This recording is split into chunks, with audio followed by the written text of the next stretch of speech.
অবস্থা সবাই ভালো আছেন? তো আশা করছি সবাই আনেরা ভালো আছেন। তো আগের ভিডিওতে আনেরা অনেক ভালোবাসা দিছেন। আরে আজকে দেখাবো আপনাদেরকে কিভাবে গ্রামে ধান ভাঙে। তো গ্রামের বাসা এটাকে বলা হয় বুমা। তো এই মেশিনটা কোন কোন জেলায় আছে একটু কমেন্টে জানিয়ে দিবেন।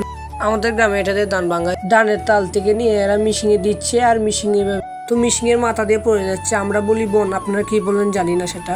মানে এই সিস্টেমটাই ভাই অনেক সুন্দর, 2-3 জন করে আনতেছে, তো আর একজনে মেশিনের ভিত্তি দিয়ে দিচ্ছে। তো এইভাবে আমাদের ধান ভাঙিয়ে দেয়। এই মেশিনটা কোন কোন জেলায় আছে একটু কমেন্টে জানিয়ে দেবেন। ওরা যে আমাদের ধান ভাঙিয়ে দিয়েছে, তো ওরা কি নেবে, টাকা নেবে না ধান নেবে? ওরা বলো যে আমি ধান নেবো, তো ওরা ধান নিয়ে নিচ্ছে। দেখেন কলি ভর্তি করে ধান নিয়ে নিচ্ছে। ওমা ধান না নিতে নিতে ওরা চলে আসে ধান নেওয়ার জন্য। এতে দাঁড়ায় দাঁড়ায় বিড়ি খাচ্ছে।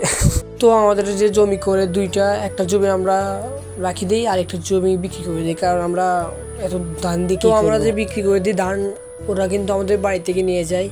তো আজকে আমার কোনো কাজ নেই, কারণ ধানও বিক্রি করে দিয়েছি। তো আমাদের গাছ থেকে একটা ডাব পেয়ে নিলাম। তো ডাব থেকে যে পানি এলো, পানিটাকে নিলাম। তো ভাই গরমে যদি ডাবের জল হয়, ও আর কি লাগে। তো সবাই ভালো থাকবেন, সুস্থ থাকবেন। তো আবার দেখা হবে আরেকটা নতুন ভিডিও নিয়ে।